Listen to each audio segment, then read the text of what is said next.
성공이란 무엇일까요? 100억을 버는 것일까요? 아니면 가족과 함께하는 것일까요?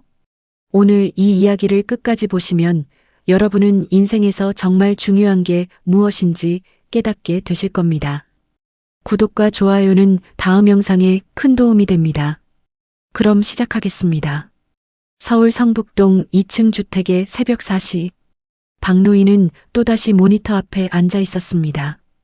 72세의 나이에도 불구하고 그의 눈빛은 여전히 날카로웠습니다.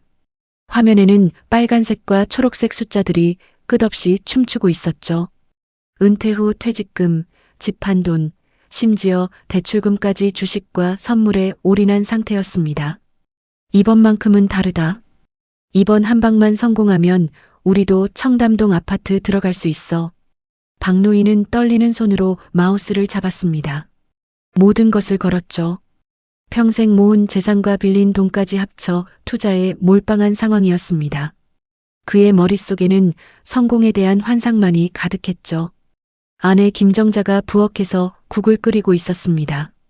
68세의 그녀는 남편의 뒷모습을 바라보며 한숨만 내쉬었죠.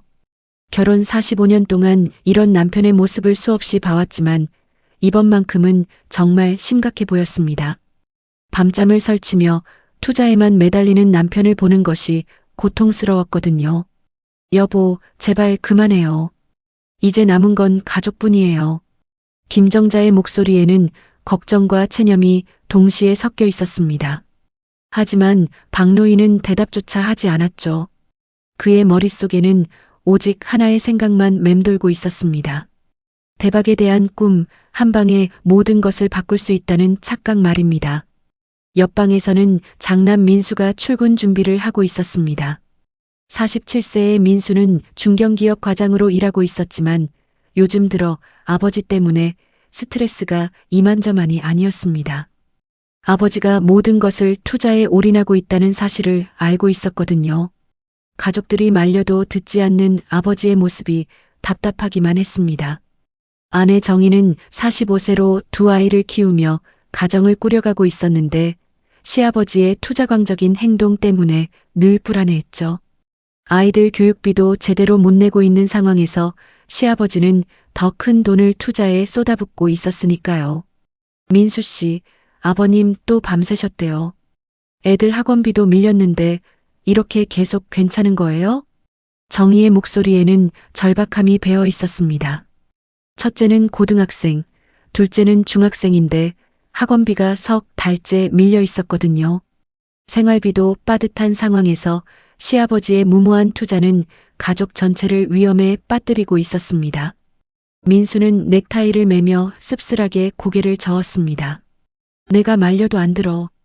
이번에 터지면 다 끝날 거라면서 버티셔. 그게 언제 끝날까요? 우리 애들은 어떡하고요? 민수는 대답할 말이 없었습니다. 사실 그도 아버지의 행동이 이해되지 않았거든요. 나이 70이 넘어서 왜 이런 무모한 모험을 하는지, 왜 가족들의 간곡한 만류는 듣지 않는지 말입니다. 아버지의 고집은 날이 갈수록 더 심해져만 갔죠. 그리고 운명의 날이 찾아왔습니다. 그날 오전 9시, 주식시장이 열리자마자 대형 악재가 터졌습니다. 미국 연방준비제도의 금리 인상 발표, 그리고 중국 경제 지표 악화, 두 가지 악재가 겹치면서 아시아 증시는 일제히 폭락하기 시작했죠. 박노인은 모니터를 바라보며 얼굴이 하얗게 질렸습니다. 빨간색 숫자들이 폭포수처럼 쏟아져 내려왔거든요. 그가 올인했던 선물 옵션은 순식간에 마진콜에 걸렸습니다. 평생 모은 돈이 실시간으로 사라져가는 모습을 지켜볼 수밖에 없었죠. 안 돼. 이럴 수가 없어. 박노인의 손은 덜덜 떨렸습니다. 하지만 현실은 냉혹했습니다.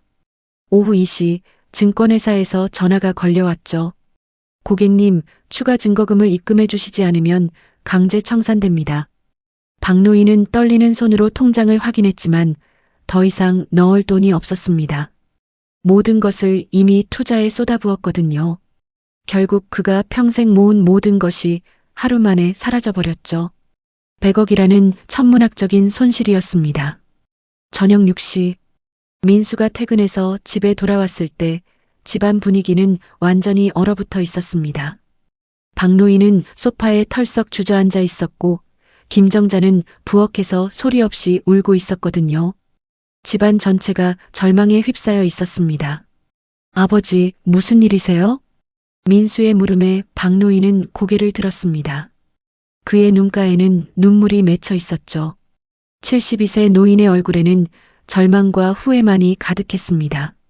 민수야, 아버지가 큰일을 저질렀다. 뭔 소리세요? 돈이 다 날아갔다. 100억이 하루 만에. 민수는 그 말을 듣는 순간 다리에 힘이 빠졌습니다. 100억이라는 숫자가 머릿속에서 맴돌았죠. 정희는 아이들을 안고 눈물을 흘렸고 김정자는 그대로 바닥에 주저앉았습니다. 아버지, 이건 투자가 아니라 도박이에요. 민수의 절규가 집안을 울렸지만 이미 늦었습니다. 며칠 뒤 은행 직원이 찾아와 집 경매 통보를 했습니다. 짐이 트럭에 실려나가는 날 정희는 아이들을 붙잡고 울부짖었습니다. 이제 우리 어디서 살아야 해요? 민수는 속으로 다짐했습니다. 나는 절대 이렇게 살지 않겠다. 박노인은 단칸방에 홀로 술잔을 기울이며 중얼거렸습니다. 가족을 위해서였는데 왜 아무도 날 이해하지 않아? 하지만 가족들에게는 그의 변명이 더 이상 통하지 않았습니다. 100억이 사라진 지 일주일 후 박 씨 가족은 단칸방으로 이사했습니다. 한때 넓은 2층 주택에서 여유롭게 살던 가족이 이제는 12평 남짓한 단칸방에서 숨막히는 생활을 시작하게 된 것이죠. 좁은 공간에 5명이 모여 사는 것은 상상 이상으로 고통스러웠습니다. 김정자는 부엌이라고 할 수도 없는 작은 공간에서 라면을 끓이며 눈물을 삼켰습니다. 68세의 나이에 이런 생활을 해야 한다는 현실이 받아들여지지 않았거든요. 옆에서는 아이들이 숙제를 하려고 하지만 제대로 된 책상도 없는 상황이었습니다. 할머니, 저 학교 안 가면 안 돼요? 친구들이 자꾸 물어봐요. 첫째 손자의 말에 김정자는 가슴이 미어졌습니다. 아이들까지 상처받는 모습을 보니 더 이상 견딜 수가 없었죠. 그녀는 박노인을 바라보며 분노를 터뜨렸습니다. 여보, 이제 정말 끝이에요. 손주들까지 이렇게 만들어 놓고도 아무렇지 않은 거예요? 박노인은 구석에 웅크리고 앉아 소주병만 붙들고 있었습니다. 72세 노인의 모습은 초라하기 그지없었죠. 한때는 가장으로서 위엄이 있었지만 이제는 가족들의 원망의 시선만 받을 뿐이었습니다. 내가 다 잘못했어. 하지만 한 방만 성공했더라면. 또 그 소리예요. 한 방이 뭐예요? 100억을 한 방에 날려놓고도 정신을 못 차리시는 거예요? 김정자의 목소리가 점점 커졌습니다. 45년 결혼 생활 동안 이렇게 큰 소리를 낸 적이 없었는데 이제는 더 이상 참을 수가 없었거든요. 그때 현관문이 열리며 민수가 들어왔습니다. 하루 종일 일하고 돌아온 그의 얼굴에는 지쳐있는 기색이 역력했습니다. 회사에서도 아버지의 투자 실패 소문이 돌고 있어서 눈치가 보였거든요. 또 싸우세요? 민수의 물음에 정희가 울먹이며 대답했습니다. 민수 씨, 오늘도 독촉 전화가 20통도 넘게 왔어요. 아버님 보증 선거 갚으라고. 우리가 언제까지 이렇게 살아야 해요? 독촉 전화가 20통이나? 민수는 경악했습니다. 아버지가 얼마나 많은 곳에서 돈을 빌렸는지 이제야 실감이 났거든요. 그의 눈빛이 점점 차가워졌습니다. 아버지, 도대체 어디서 돈을 빌리신 거예요? 우리가 알고 있는 게 전부가 아니잖아요. 박노인은 고개를 들지 못했습니다. 사실 그도 정확히 기억나지 않을 정도로 여러 곳에서 돈을 빌렸거든요. 친척들, 지인들, 심지어 사채업체까지. 100억을 만들기 위해서라면 수단과 방법을 가리지 않았던 것이죠. 바로 그때 또다시 전화벨이 울렸습니다. 정희가 떨리는 손으로 전화를 받았죠. 여보세요? 민수 씨 부인이죠? 시아버님 보증건 때문에 연락드렸는데요. 이미 3개월이 넘게 연체되고 있습니다. 내일까지 5천만 원 입금 안 되면. 정희는 전화를 끊고 주저앉았습니다. 5천만 원이라니 상상도 할 수 없는 금액이었거든요. 민수는 그 모습을 보며 분노가 끌어올랐습니다. 아버지, 이게 뭐예요? 5천만 원이 또 어디서 나온 거예요? 그건 마지막에 급하게 뭐요? 우리 가족을 이렇게 만들어 놓고도 변명만 하실 거예요. 민수의 목소리가 단칸방 전체를 울렸습니다. 아이들은 무서워서 구석으로 숨었고 김정자는 더 이상 견딜 수 없다는 표정이었죠. 그날 밤 김정자는 마침내 결심을 했습니다.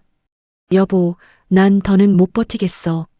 당신 곁에 있으면 미쳐버릴 것 같아. 여보야, 제발. 45년을 같이 살았지만 이젠 정말 끝이에요. 손주들까지 이렇게 만들어 놓고 난 친정으로 갈 거예요. 박노인은 붙잡으려 했지만 김정자의 마음은 이미 굳어져 있었습니다. 다음 날 아침 그녀는 작은 가방 하나만 들고 집을 나섰죠. 45년 결혼 생활의 끝이었습니다. 남겨진 가족들의 고통은 더욱 깊어졌습니다. 아이들은 학교에서 놀림을 받기 시작했고 민수는 회사에서도 눈치를 봐야 했죠. 정희는 매일같이 걸려오는 독촉 전화에 시달렸습니다. 민수 씨, 언제까지 이렇게 살 거예요? 애들은 무슨 죄예요? 정희가 독촉장을 던지며 울부짖었습니다. 그 순간 민수의 분노가 폭발했죠. 아버지, 제발 술 좀 그만하세요. 이 상황 만든 책임은 지셔야 할 거 아닙니까? 다 내 탓이다. 하지만 한 방만 성공했더라면 또 한 방 얘기예요. 아직도 정신을 못 차리세요. 친척들마저 등을 돌렸습니다. 형님 집은 끝났어. 괜히 엮였다간 우리도 피해본다. 결국 가족은 완전히 흩어졌습니다. 딸은 친척집으로 보내졌고 김정자는 돌아오지 않았죠. 남은 건 민수와 아내 정희 그리고 두 아이뿐이었습니다. 민수는 벽을 바라보며 말없이 눈물을 삼켰습니다. 그리고 속으로 다짐했죠. 이제부턴 내가 길을 만들어야 한다. 아버지처럼 살지는 않을 거다. 단칸방 안에는 절망만이 가득했습니다. 가족이 흩어진 지 한 달이 지났습니다. 단칸방 안에는 박노인과 민수 가족만이 남아 있었죠. 매일 밤 술에 취해 중얼거리는 아버지와 독촉 전화에 시달리는 가족들. 이런 지옥 같은 나날이 계속되고 있었습니다.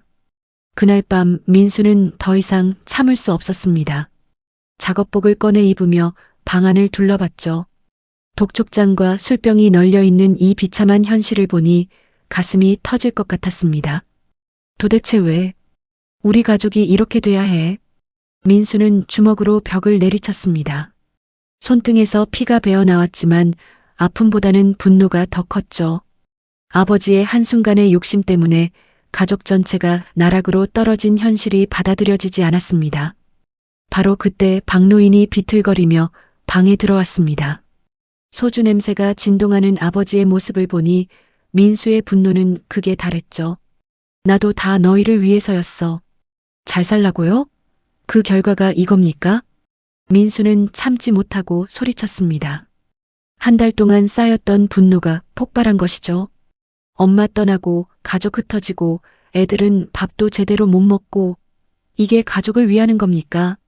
박노인은 눈물을 삼키며 고개를 숙였습니다.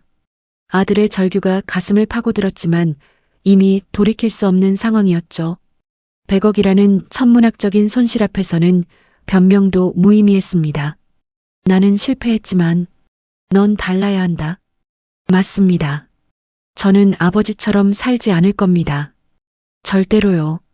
민수는 이를 악물었습니다. 그리고 작은 수첩을 꺼내 다짐을 적기 시작했죠. 헌 가구 수리해서 팔기 고철 모아 팔기. 돈 한 푼, 10푼 모으기. 다음 날 새벽 5시 민수는 수첩을 주머니에 넣고 집을 나섰습니다. 첫 번째 목적지는 새벽 시장이었죠. 아직 어둠이 채 가시지 않은 시간, 상인들이 정리하고 간 자리에는 버려진 고철들이 널려 있었습니다. 이런 거라도 주워서 팔아야지. 민수는 부끄러움을 참고 고철을 줍기 시작했습니다. 47세의 나이에 고철을 줍는다는 것이 참담했지만 가족을 위해서는 어떤 일이라도 해야 했거든요. 손에는 금세 기름때가 묻었고 옷은 더러워졌지만 포기할 수 없었습니다. 아침 8시가 되자 사람들이 하나둘 나타나기 시작했습니다. 그들 중 일부는 민수를 알아봤죠. 저 사람 박노인 아들 아냐? 아버지가 100억 날린 그 집안. 맞네. 이제는 고철 줍는구나. 참 세상 일이 어떻게 될지 모르겠다. 사람들의 수군거림이 민수의 귀에 들렸지만 그는 고개를 들지 않았습니다. 부끄러움보다는 가족을 지켜야 한다는 사명감이 더 컸거든요. 고철을 다 주운 후 민수는 고물상으로 향했습니다. 고물상 사장은 민수를 보더니 피식 웃었죠. 아니, 이게 누구야? 박 과장님 아니야? 무슨 일로 여기까지? 고철 좀 팔려고 왔습니다. 아, 그래. 근데 이거 얼마 안 될 텐데. 한 2만 원 정도? 2만 원. 하루 종일 고생해서 고작 2만 원이었습니다. 하지만 민수에게는 소중한 첫 수입이었죠. 그는 떨리는 손으로 돈을 받았습니다. 감사합니다. 집으로 돌아가는 길 민수는 하늘을 올려다봤습니다. 그리고 다짐했죠. 저는 절대 아버지처럼 살지 않겠습니다. 피를 토하더라도 제 힘으로 일어서겠습니다. 그날 밤 민수는 버려진 의자 하나를 주워왔습니다. 다리가 부러진 의자였지만 수리하면 쓸 수 있을 것 같았거든요. 그는 밤늦게까지 의자를 고쳤습니다. 정희는 그런 남편을 보며 안쓰러웠지만 한편으로는 희망을 느꼈습니다. 술에 취해 한탄만 하는 시아버지와는 달리 남편은 무언가를 하려고 노력하고 있었거든요. 민수 씨, 이렇게 해서 언제 빚을 다 갚아요? 조금씩이라도 해야죠. 아버지처럼 한 방을 노리다가는 또 망해요. 며칠 후 동네 아주머니가 민수가 수리한 의자를 보고 감탄했습니다. 어머, 이거 새 것 같네요. 얼마예요? 5만 원만 주세요. 그럼 이거 하나 더 고쳐주실 수 있어요? 그 순간 민수는 희망을 보았습니다. 한 방이 아니라 한 땀 한 땀 쌓아가는 것의 가치를 깨달은 거죠. 하지만 주변 사람들의 시선은 여전히 차가웠습니다. 아버지가 100억 날린 집안 아들이라더니 이제는 고철장 주인인가 보네. 그래도 열심히 하니까 대단하긴 하다. 민수는 그런 말들을 들으면서도 굴복하지 않았습니다.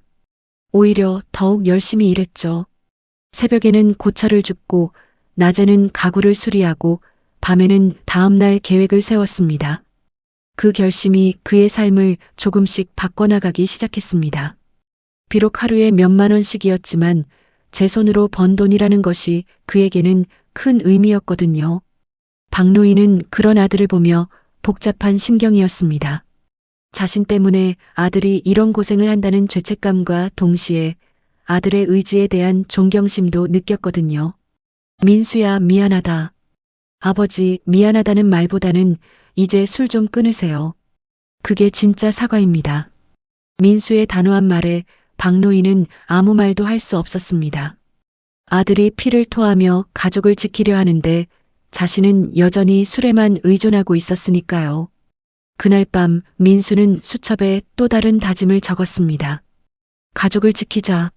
아버지의 실수를 내가 바로잡자. 작은 불씨였지만 그 불씨는 점점 커져가고 있었습니다. 민수의 손은 이미 굳은 살과 상처투성이었습니다. 한 달간 새벽마다 고철을 주워 팔고 밤마다 헌 가구를 수리하는 생활을 반복한 결과였죠. 그의 하루 수입은 평균 3만 원에서 5만 원 정도였습니다. 빚을 갚기에는 턱없이 부족한 금액이었지만 그래도 제 손으로 벌어들이는 돈이라는 것에 의미를 두고 있었습니다. 어느 날 민수가 수리한 소파를 본 동네 아주머니가 감탄했습니다. 민수 씨, 이거 새 것 같네요. 어떻게 이렇게 깔끔하게 고쳤어요? 그냥 정성스럽게 했을 뿐입니다. 우리 딸 시집 갈 때 가구 좀 부탁해도 될까요? 돈은 제대로 드릴게요. 민수는 처음으로 자신의 땀으로 번 돈을 손에 쥐었습니다. 15만 원이라는 돈이었지만 그 순간 눈물이 핑 돌았죠. 내 손으로 번 돈이다. 아버지의 도박이 아니라 내 땀으로 번 돈이야. 입소문이 퍼지기 시작했습니다. 고쳐진 가구와 철물은 조금씩 팔리기 시작했고 민수의 실력을 인정하는 사람들이 늘어났죠. 하지만 여전히 현실은 녹록지 않았습니다. 그날 오후 정희는 또다시 독촉장 뭉치를 들고 집에 들어왔습니다. 이번엔 5장이나 되었죠. 그녀의 얼굴은 이미 절망으로 가득했습니다.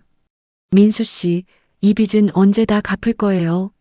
정희가 독촉장을 바닥에 팽개치며 소리쳤습니다. 1달 넘게 참고 있던 분노가 폭발한 것이죠. 아이들은 미래가 없어요. 첫째는 대학 갈 나이인데 학원도 못 다니고 둘째는 친구들 앞에서 고개도 못 들어요. 조금만 더 버티면 된다. 민수는 눈을 감으며 속으로 중얼거렸지만 정희의 분노는 멈추지 않았습니다. 조금만 더? 언제까지요? 당신도 결국 시아버님 닮아가는 거 아니에요? 한 방을 꿈꾸면서 그 말에 민수는 벌떡 일어났습니다. 나를 아버지와 같다고 하지 마. 나는 제대로 일하고 있어. 제대로 일한다고요? 하루에 몇만 원 벌어서 100억 빚을 언제 갚는다는 거예요? 부부싸움 소리에 아이들이 무서워하며 구석으로 숨었습니다. 박노인은 여전히 술잔만 붙들고 있었죠. 이런 상황에서도 현실을 직시하지 못하는 아버지의 모습이 민수에게는 더욱 참담했습니다. 그때 밖에서 시끄러운 소리가 들렸습니다. 민수가 창문을 열어보니 동네 사람들이 모여서 웅성거리고 있었죠. 이 동네가 재개발된대요. 정말이에요? 땅값이 치솟겠네. 빨리 땅이나 건물 사두면 대박 날 것 같은데? 재개발. 그 단어가 민수의 머릿속에서 맴돌았습니다. 하지만 돈이 없었죠. 하루하루 벌어먹고 사는 상황에서 무슨 투자를 할 수 있겠습니까? 며칠 후 중년 사장 한 명이 민수를 찾아왔습니다. 민수 씨죠? 소문 들었어요. 손재주가 대단하다더군요. 그런 편입니다. 사업을 해봐도 되겠는데요?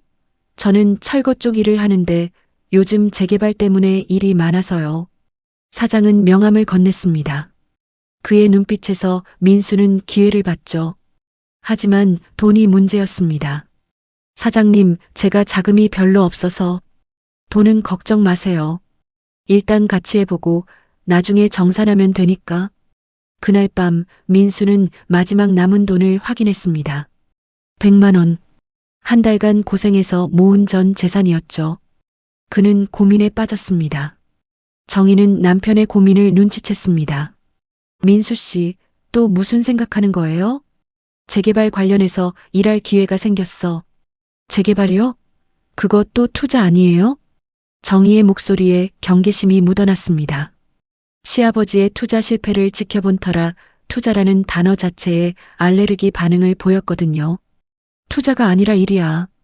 철거된 자재를 정리하고 되파는 일이야. 그런데 왜 그렇게 고민하는 거예요?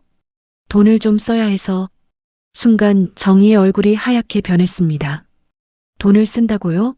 우리가 지금 무슨 돈을 써요? 100만 원만. 100만 원이요? 그게 우리 전 재산인데요. 정희가 또다시 폭발했습니다.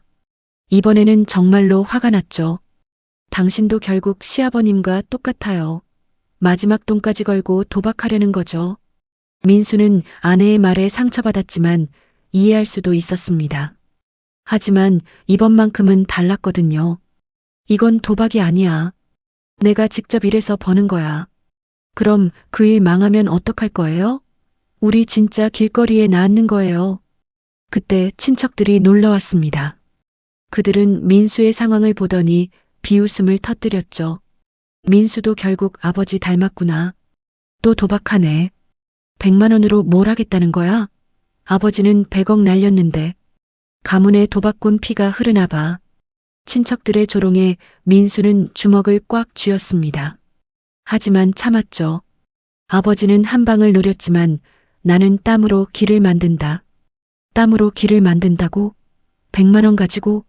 친척들은 웃으며 돌아갔지만 민수의 마음은 더욱 단단해졌습니다. 그날 밤 민수는 결심을 했습니다. 마지막 100만 원으로 고철을 대량 매입하기로 한 것이죠. 재개발이 시작되면 철거 자재들이 쏟아져 나올 테고 그때 미리 준비해두면 기회가 있을 거라고 판단했거든요. 정희는 남편의 결정을 말리려 했지만 민수의 의지가 워낙 강해서 포기할 수밖에 없었습니다.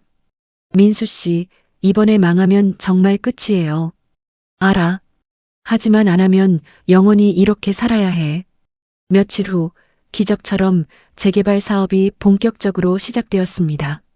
민수가 미리 준비해둔 고철과 자재들이 날개 돋친 듯 팔려나갔죠. 첫 수익이 들어왔을 때 민수의 손에는 300만 원이 쥐어져 있었습니다.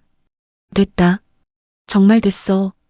그날 밤 민수는 아버지가 술잔을 기울이던 단칸방 앞에 서 있었습니다. 아버지, 이제는 제가 갑니다. 잃어버린 걸 제가 되찾겠습니다. 작은 불씨가 거대한 불길이 될 준비를 하고 있었습니다. 3년이 흘렀습니다. 민수의 삶은 천천히 그러나 분명하게 달라지고 있었습니다. 처음에는 동네 사람들이 버린 고철과 가구를 주워다 고치고 팔았지만 이제는 상황이 완전히 바뀌어 있었죠. 민수 대표님, 오늘 주문 건 어떻게 처리할까요? 직원이 민수에게 물었습니다. 이제 그는 더 이상 혼자가 아니었거든요. 재개발 붐이 본격화되면서 그의 작은 사업은 순식간에 큰 회사로 성장했습니다. 철거자재 처리업체에서 시작해서 이제는 중고자재 유통업계에 떠오르는 강자가 되어 있었죠. 이번 주 안에 다 처리해야 해.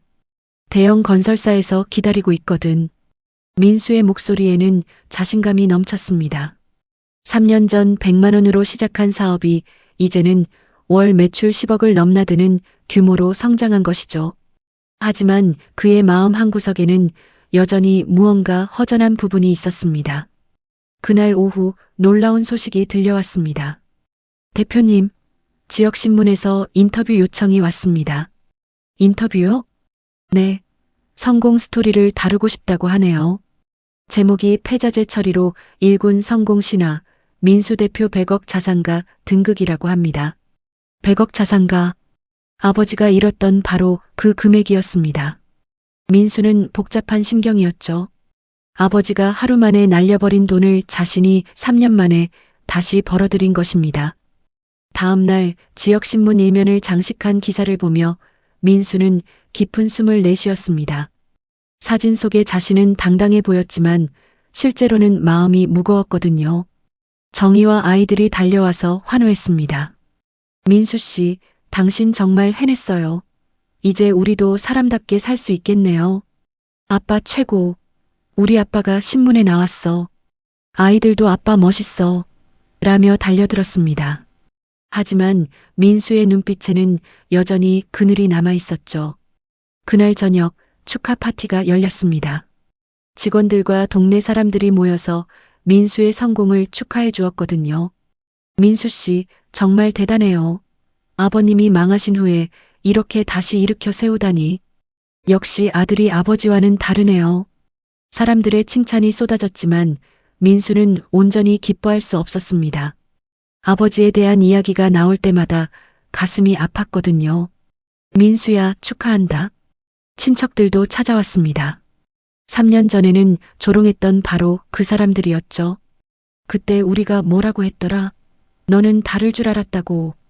역시 우리 집안에 사업 수완이 있었구나. 민수는 씁쓸하게 웃었습니다. 사람들의 변하는 모습이 너무나 현실적이었거든요. 그 시각 단칸방에서는 박노인이 혼자 신문을 바라보고 있었습니다. 민수 대표 100억 자산가라는 제목이 눈에 들어왔죠. 손끝이 떨렸고 눈가가 젖었습니다. 내 아들, 내가 결국 해냈구나. 박노인은 낡은 가족 사진을 꺼내 들었습니다. 젊은 시절 아내와 아들, 손주들이 함께 웃던 사진. 그때는 모든 것이 완벽해 보였는데 자신의 욕심 때문에 모든 것을 잃어버렸죠. 다 내 잘못이다. 내가 다 무너뜨렸어. 술잔을 들여다가 내려놓았습니다.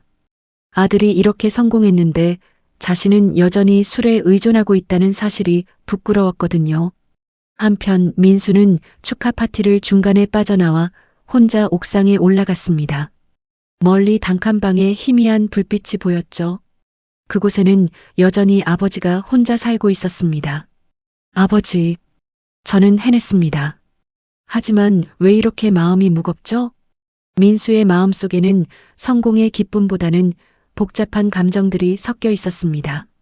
아버지를 원망하는 마음, 가족을 지켜야 한다는 책임감, 그리고 어딘가 공허한 느낌까지. 다음 날 회사에 더 큰 뉴스가 전해졌습니다. 대표님, 대형 건설사에서 정식 파트너 제안이 왔습니다. 파트너 제안이요? 네. 전국 단위 사업을 함께 하자고 하네요. 계약금만 50억입니다. 50억? 이제 민수의 사업은 지역을 넘어서 전국구로 뻗어나가게 되었습니다. 하지만 그는 환호하지 않았죠. 그날 밤 민수는 오랜만에 아이들과 함께 시간을 보냈습니다. 아빠, 이제 우리 정말 부자가 된 거야? 큰아이가 물었습니다. 그런 셈이지. 그럼 할아버지도 우리랑 같이 살면 안 돼요? 아이의 순수한 질문에 민수는 할 말을 잃었습니다. 3년 동안 아버지와 연락을 끊고 살았지만 아이들은 할아버지를 그리워하고 있었던 것이죠. 할아버지는 복잡해. 왜요? 할아버지도 가족인데. 정희도 남편을 바라봤습니다. 민수 씨, 이제 성공했으니까 시아버님과 화해하는 게 어때요? 화해라. 민수는 고민에 빠졌습니다. 아버지에 대한 분노는 여전했지만 한편으로는 아버지가 궁금하기도 했거든요. 그때 전화가 울렸습니다. 슈퍼 할머니였죠. 민수야, 내 애비가 요즘 많이 아프신 것 같다. 기침도 심하고 밥도 제대로 안 드시고. 민수의 가슴이 덜컥했습니다. 많이 아프시다고요? 응. 그런데 병원은 안 가시고. 돈이 없어서 그런가 봐. 전화를 끊은 후 민수는 한참을 생각했습니다. 아버지가 아프다는 소식에 마음이 편하지 않았거든요. 그날 밤 민수는 신문을 다시 들여다봤습니다. 100억 자산가라는 타이틀이 무겁게 느껴졌죠. 아버지가 잃은 100억을 되찾았지만 정작 가족은 여전히 흩어져 있었으니까요. 성공이 뭘까? 돈만 벌면 끝인 걸까? 민수는 창밖을 바라보며 깊은 생각에 잠겼습니다. 아버지와의 관계, 그것이 그가 풀어야 할 마지막 숙제였던 것이죠. 민수는 며칠 동안 잠을 제대로 이루지 못했습니다. 슈퍼 할머니의 전화가 계속 머릿속에 맴돌았거든요. 아버지가 아프다는 소식, 병원도 가지 못한다는 이야기가 마음을 무겁게 짓눌렀습니다. 사무실 벽 한가운데에는 여전히 신문에 실린 기사가 액자로 걸려 있었습니다. 폐자재 재활용으로 일군 신화, 민수 대표 100억 자산가. 직원들은 회의실을 오가며 대표님, 정말 대단하십니다라며 웃었죠.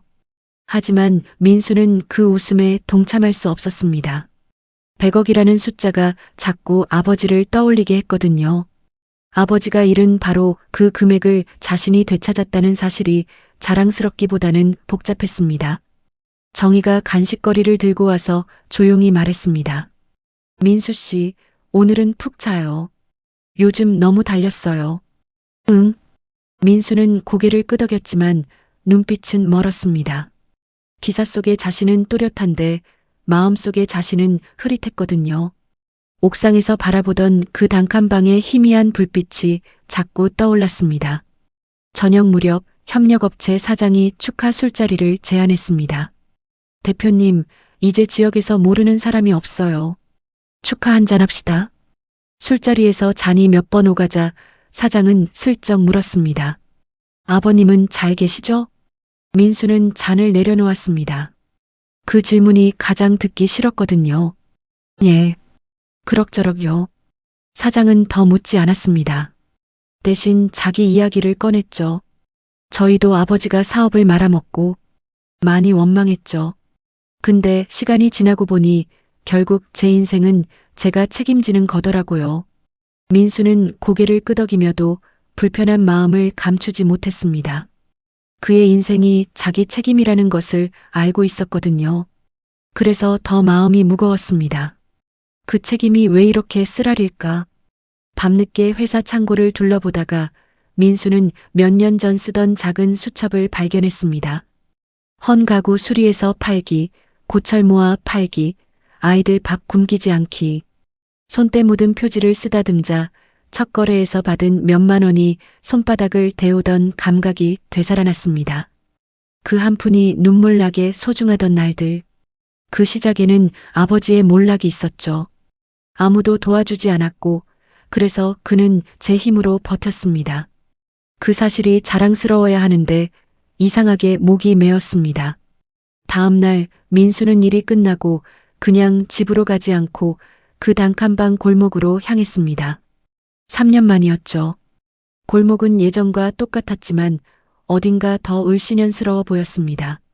골목 슈퍼의 할머니가 먼저 알아봤습니다. 어이쿠, 민수 아니요? 네, 애비. 요즘 정말 안 좋더라. 할머니는 민수를 붙잡고 걱정스럽게 말했습니다. 기침이 너무 심해서 밤에 잠도 못 자는 것 같아. 밥은 먹고 다니는지 모르겠고, 소주도 이젠 제일 싼 것만 집어들더라. 많이 아프신가요? 전기장판도 꺼내 쓰던데 전기세도 아끼는 모양이야. 얼마 전엔 시계도 맡기더만. 할머니는 계산대 옆 플라스틱 통을 가리켰습니다. 낡은 라이터와 금속 열쇠고리가 놓여 있었죠. 고장난 시계인데도 뭐라도 되면 좋겠다고. 얼추 보태서 약이라도 사겠다더라. 민수의 가슴이 저려왔습니다. 자신은 100억을 벌었는데 아버지는 몇만 원 때문에 시계까지 맡기고 있다니요. 그런데 말이야, 내 아버지가 신문 기사를 매일 보더라. 신문 기사요? 너 나온 그거 말이야. 스크랩까지 해놨어. 우리 아들이다 하고는 웃다가 이내 조용해져서는 한숨만 쉬시더라고. 민수는 문 앞까지 갔습니다. 3년 만에 아버지와 마주하게 될 순간이었죠. 하지만 발걸음이 멈췄습니다. 문틈 사이로 낡은 전등 불빛과 얕은 기침 소리가 새어나왔거든요. 손이 문고리를 잡았다 놓았다를 반복했습니다. 지금 들어가면 뭐라고 시작하지? 아버지, 잘 지내셨어요? 아니면 왜 그랬어요? 말 한 줄이 목구멍에서 자꾸 부서졌습니다. 3년간 쌓인 감정들이 복잡하게 엉켜 있었거든요. 분노, 원망, 그리움, 걱정이 모두 뒤섞여 있었습니다. 기침 소리가 또 들렸습니다. 예전보다 훨씬 심해진 것 같았죠. 민수는 주먹을 꽉 쥐었습니다. 들어가야 할까 말아야 할까? 머릿속이 복잡했습니다. 바로 그때 옆집 노인이 계단을 올라오다가 민수를 보곤 말했습니다. 아, 아드님이구먼. 참 오랜만이네. 안녕하세요. 아버님 이야기 좀 해도 될까? 걱정이 되어서 말이야. 노인은 민수를 계단으로 이끌었습니다. 아버님이 신문 오려놓은 거 맨날 보더라고. 우리 아들이다 하고는 웃다가 이내 조용해져. 그러고는 내가 망쳐놨는데 아들이 이렇게 훌륭하게 자랐다고 중얼거리시더군. 민수의 눈시울이 뜨거워졌습니다. 그런데 말이야, 아들 생각날 때마다 술을 드시는 것 같아. 자랑스럽기도 하고 미안하기도 하고. 그게 아버지 마음이지. 아버지가 그런 말씀을 하셨다고요? 응. 그런데 가장 가슴 아픈 건 아들이 찾아올까봐 두렵다고 하시더라. 이런 꼴로 만날 수가 없다고 말이야. 민수는 고개를 숙였습니다. 숨겨진 진실이 드러나는 순간이었죠. 아버지는 부끄러움과 자존심 때문에 망가진 자신을 아들에게 보여줄 수 없어 침묵했던 것입니다. 그 침묵이 분노로 번졌고 분노가 세월이 되어 서로를 멀어지게 했던 거죠. 아버님이 제일 무서워하는 게 뭔지 아나? 아들한테 실망시키는 거야. 이미 100억 날려서 실망시켰는데 이제 이런 비참한 모습까지 보여주면 그런 생각이신 것 같더라. 민수는 결국 문을 두드리지 못한 채 계단을 내려왔습니다. 아버지의 마음을 알게 된 지금 오히려 더 다가가기 어려워졌거든요. 내려오며 스스로에게 말했습니다. 도망치지 말자. 내일은 들어가서 말하자. 그의 주먹이 작게 떨렸습니다. 도망의 끝에서야 비로소 보이는 얼굴들이 있었죠. 아버지의 주름, 자신이 닮아버린 표정. 숨겨진 진실은 거창한 비밀이 아니었습니다. 끝내 입 밖으로 꺼내지 못한 사과 한 줄, 그리고 서로를 향한 그리움이었죠. 민수는 차 안에서 한참을 울었습니다. 성공이 무엇인지, 가족이 무엇인지 이제야 깨달을 것 같았거든요. 다음 날 저녁 민수는 일부러 술을 마시지 않은 채 단칸방 문 앞에 섰습니다. 손바닥에 땀이 배어 있었죠. 3년간 미뤄왔던 이 순간이 드디어 찾아온 것입니다. 그는 깊게 숨을 들이마시고 문을 3번 두드렸습니다. 아버지, 저예요. 민수. 잠시 후 문이 열렸습니다. 아버지는 조금 놀란 얼굴이었죠. 3년 사이에 수염은 하얗게 자랐고 눈가에는 깊은 그늘이 드리워져 있었습니다. 체격도 많이 마른 것 같았고 얼굴에는 병색이 역력했거든요. 왔니? 들어와라. 박노인의 목소리는 쉬어 있었습니다. 기침 때문인 것 같았죠. 방 안은 더욱 초라해져 있었습니다. 낡은 전기장판, 반쯤 비어있는 소주병, 습기 냄새가 코를 찔렀죠. 벽에는 누렇게 변한 신문 조각이 핀으로 꽂혀 있었습니다.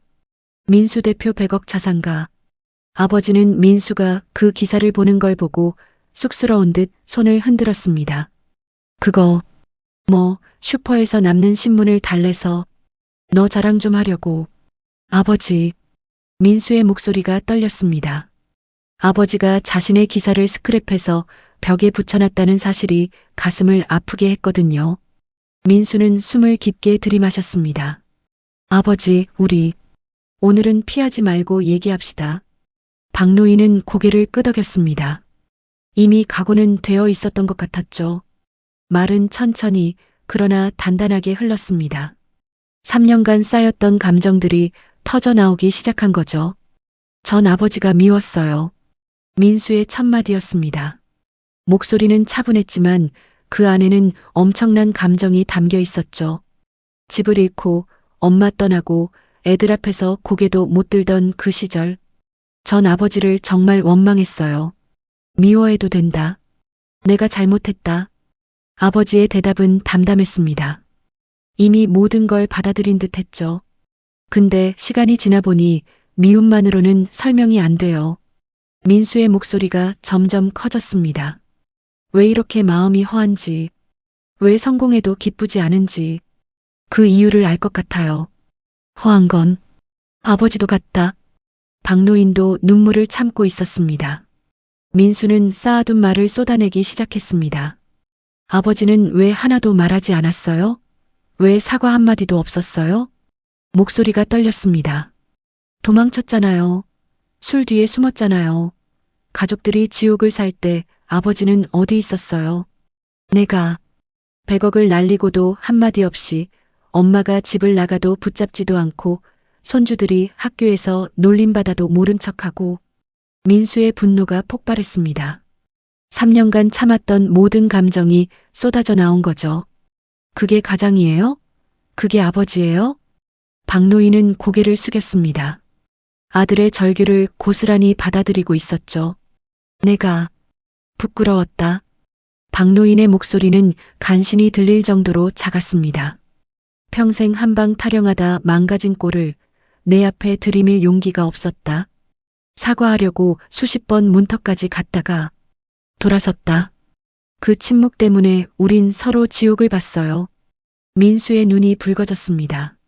차라리 미안하다 한마디만 했어도, 술 끊고 다시 시작하자고만 했어도 미안하다. 박노인은 떨리는 손으로 소주병을 멀리 밀었습니다. 내 말대로다. 미안하다, 민수야. 정말 미안하다. 그 말이 방 안에 내려앉자 민수의 어깨가 크게 들썩였습니다. 그 한마디를 듣기까지 3년의 세월을 건너왔던 거죠. 하지만 대립은 쉽게 봉합되지 않았습니다. 저도 아버지한테 함부로 말했어요. 민수도 눈물을 훔쳤습니다. 도망친 것도 오늘이 처음인 것도 저예요. 근데 우리 어디서부터 다시 시작하죠? 밥부터 먹자. 박노인이 조심스럽게 말했습니다. 뜨거운 국부터 먹자. 말은 그 다음에 해도 된다. 둘은 말없이 라면을 끓였습니다. 김이 서리며 방 안의 습기가 조금 거쳤죠. 젓가락이 스치는 소리 사이로 오래된 시간들이 조금씩 풀렸습니다. 라면을 반쯤 비웠을 때 아버지가 조심스레 입을 열었습니다. 내가 옥상에서 그 방 불빛 쳐다보는 거 몇 번 봤다. 예. 계단 소리 나면 가끔 문 쪽을 보기도 했다. 근데 내가 올라오는 소리가 아니면 이상하게 안도가 되더라. 민수는 눈을 감았습니다. 저도 그랬어요. 문을 잡고 서서 올라갈 용기를 못 냈어요. 왜 그랬을까? 무서웠어요. 아버지를 만나면 또 화낼까봐, 아니면 너무 변해버린 아버지를 보게 될까봐. 침묵이 길어질 즈음 아버지가 말했습니다. 다시 시작하자. 내가 용서해주지 않아도 아버지는 내 곁으로 돌아가겠다. 민수는 고개를 저었습니다. 용서는 나중 문제예요. 우린 먼저 같이 살아야 해요. 뭐? 아버지, 우리 집으로 오세요. 박노인은 당황한 듯 웃었습니다. 내 꼴이 어떤데? 내 애들 보기에 창피하지. 창피함은 여기 두고 갑시다. 민수가 단호하게 말했습니다. 부끄러움이 우리를 갈라놓았으니 이젠 그걸 내려놓고 같이 걸어요. 하지만 아버지, 100억 벌어서 뭐해요? 가족이 없으면 의미 없어요. 그날 밤 두 사람은 완전히 화해하지는 못했습니다. 하지만 도망치지 않는 대화를 처음으로 끝까지 해냈죠. 방을 나서며 민수가 말했습니다. 아버지, 내일 이삿짐 센터 부를게요. 아버지는 퉁명스레 대답했습니다. 내일은 안 된다. 전기장판 좀 말려야 해. 둘은 동시에 웃었습니다. 오래된 장난처럼 쓸쓸한 웃음 끝에 처음에 안도가 있었죠. 이삿짐 날짜를 잡기로 한 바로 그날 새벽 민수의 핸드폰이 요란하게 울렸습니다. 시계를 보니 새벽 4시. 불길한 예감이 들었죠. 민수야, 큰일 났다. 슈퍼 할머니의 다급한 목소리가 들렸습니다. 내 아버지가 계단에서 쓰러졌다. 지금 119가 와 있어. 민수는 잠옷 차림 그대로 뛰쳐나갔습니다. 신발을 제대로 신지도 못한 채 골목으로 달려갔죠. 구급차의 푸른 불빛이 돌계단을 핥고 있었고 아버지는 들것 위에서 가쁜 숨을 몰아쉬고 있었습니다. 아버지. 민수가 달려가자 박노인은 희미한 눈을 떴습니다. 그의 얼굴은 창백했고 입술은 바짝 말라 있었죠. 민수야. 왔구나. 아버지, 괜찮으세요? 제가 여기 있어요. 구급대원이 민수를 제지했습니다. 보호자시죠? 빨리 병원으로 가야 합니다. 상태가 좋지 않아요. 병원 응급실. 심전도 소리가 규칙적으로 울렸다 끊겼다를 반복했습니다. 의사는 심각한 표정으로 말했죠. 심장이 많이 약해져 있습니다. 오랜 음주와 스트레스, 그리고 제대로 된 치료를 받지 못한 것 같네요. 경과를 지켜봐야겠지만 의사의 말꼬리가 흐려졌습니다. 민수는 침대 옆에서 아버지의 손을 잡았죠. 차갑고 얇은 손등. 3년 전보다 훨씬 마르고 거칠어진 손이었습니다. 아버지, 저 왔어요. 이제 도망 안 칠게요. 같이 살아요. 내일이라도 바로 집으로 가요. 눈물이 저절로 뚝뚝 떨어졌습니다. 어젯밤 화해를 했는데 하루도 안 되어서 이런 일이 벌어지다니요. 박노인은 힘겹게 눈을 떴습니다. 산소 마스크 때문에 말하기 어려워 보였지만 손으로 마스크를 벗으려 했죠. 아버지, 그냥 계세요. 아니다. 할 말이 있다. 박노인의 목소리는 쉬어 있었지만 의지만큼은 확고했습니다. 민수야, 어젯밤 즐거웠다. 라면도 맛있더라. 오랜만에 아들과 밥을 먹었다. 민수는 웃으며 울었습니다. 그 라면 집에서 다시 끓여 먹어요. 손주들도 기다려요. 엄마도 부르고 온 가족이 같이 살아요. 박노인은 천천히 고개를 저었습니다. 자신의 상태를 알고 있는 듯 했죠. 사람이 늦게 배우는 게 있다. 아버지의 목소리가 점점 작아졌습니다. 잃고 나서야 안다. 돈은 잃을 수 있다. 명예도 잃을 수 있다. 근데 사람을 잃으면 그땐 모든 걸 잃는 거다. 아버지, 너는 나처럼 살지 마라. 가족을 놓치지 마라. 민수는 고개를 흔들었습니다. 아버지, 이미 안 살아요. 저는 제 발로 여기까지 왔고 이젠 아버지 손잡고 같이 가려고요. 박노인은 마지막 힘을 모아 아들의 손을 꼭 쥐었습니다. 그의 눈에는 평생 못다한 말들이 가득했죠. 고맙다. 내가 이렇게 훌륭하게 자라줘서. 아버지는 자랑스럽다. 아버지, 미안하다. 정말 미안하다. 그 한마디가 아주 오래 병실에 머물렀습니다. 민수는 그 손을 자신의 이마에 대고 소리 없이 울었죠. 밖에서 새벽빛이 문틈으로 번지고 있었습니다. 심전도 소리가 길게 이어지더니 멈췄습니다. 오전 6시 27분. 박노인은 아들의 손을 잡은 채 숨을 거두었습니다. 며칠 뒤 장례식장. 검은 정장 사이를 지나는 향 냄새, 하얀 국화향이 가득했습니다. 정희와 아이들은 민수의 옆에서 조용히 울었고 멀리서 김정자도 찾아와 남편을 배웅했죠. 친척들이 다가와 어깨를 토닥였습니다. 수고했다. 마지막에 화해해서 다행이야. 아버님도 이제 편히 가시겠다. 민수는 영정 앞에서 한참을 서 있었습니다. 영정 속 아버지는 젊은 시절의 모습이었죠. 정정하고 당당해 보이는 아버지의 모습에 민수는 속삭였습니다. 아버지, 이제야 알겠어요. 우리가 잃었던 건 돈이 아니라 서로의 얼굴이었어요. 발인 후 민수는 혼자 단칸방으로 갔습니다. 방은 비어 있었고 벽에는 핀 구멍만 남아 있었죠. 청소를 하다가 바닥에서 접힌 종이 하나가 나왔습니다. 편지였습니다. 아버지의 떨리는 글씨로 쓰여 있었죠.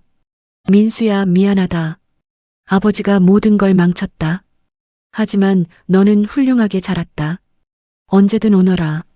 문 두드리면 바로 연다. 아버지는 항상 여기 있다. 날짜는 몇 달 전이었습니다. 민수는 종이를 접어 가슴 주머니에 넣었죠. 늦은 편지는 가슴에서 천천히 따뜻해졌습니다. 한 달 후 민수는 가족과 함께 특별한 결정을 했습니다. 아버지 이름으로 작은 장학기금을 만들기로 한 것이죠. 화려한 제단도 거창한 현판도 없었습니다. 동네 아이들 몇 명이 목공예를 배우고 부서진 가구를 고쳐 어르신 댁에 갖다 드리는 작은 공방이었습니다. 박노인 기념 공방. 민수는 아이들에게 말했습니다. 한 방은 없어요. 대신 한 번 더 손을 대고 한 번 더 버티는 게 있어요. 그게 사람을 살리는 거예요. 아이들은 진지하게 들었습니다. 할아버지의 이야기, 아버지의 이야기, 그리고 가족의 진짜 의미에 대해서 말이죠. 저녁, 민수의 집 식탁. 온 가족이 모여 앉았지만 민수는 식탁 끝에 빈 의자 하나를 그대로 두었습니다. 김정자도 다시 집으로 돌아와 함께 살게 되었죠. 큰아이가 물었습니다. 아빠, 의자 하나는 왜 비워놔요? 민수는 따뜻하게 웃었습니다. 할아버지 자리야. 우리랑 같이 밥 먹으라고. 할아버지가 여기 계세요? 응. 항상 우리와 함께 계셔. 아이들이 고개를 끄덕였습니다. 김정자가 뜨거운 국을 떠서 빈 그릇에 담았죠. 뜨거운 국 김이 조용히 올라와 천장을 스쳤습니다. 민수는 빈 의자를 바라보며 마음속으로 말했습니다. 아버지, 100억보다 소중한 걸 찾았어요. 이제 정말 부자가 됐어요. 그날 밤 민수는 아버지의 편지를 다시 꺼내 읽었습니다. 언제든 오너라. 문 두드리면 바로 연다. 이제는 문을 두드릴 필요가 없었죠. 아버지는 이미 그들 마음속에 영원히 살아 있었으니까요. 가족의 진짜 의미를 찾은 민수. 돈으로는 살 수 없는 가장 소중한 것을 되찾은 하루였습니다. 오늘 이야기가 여러분의 마음에 작은 울림이라도 전해졌다면 좋아요와 구독 부탁드립니다. 그리고 주변에 꼭 필요한 분이 계시다면 이 영상을 공유해 주세요. 여러분 모두 가족과 함께 행복하시길 바랍니다. 감사합니다.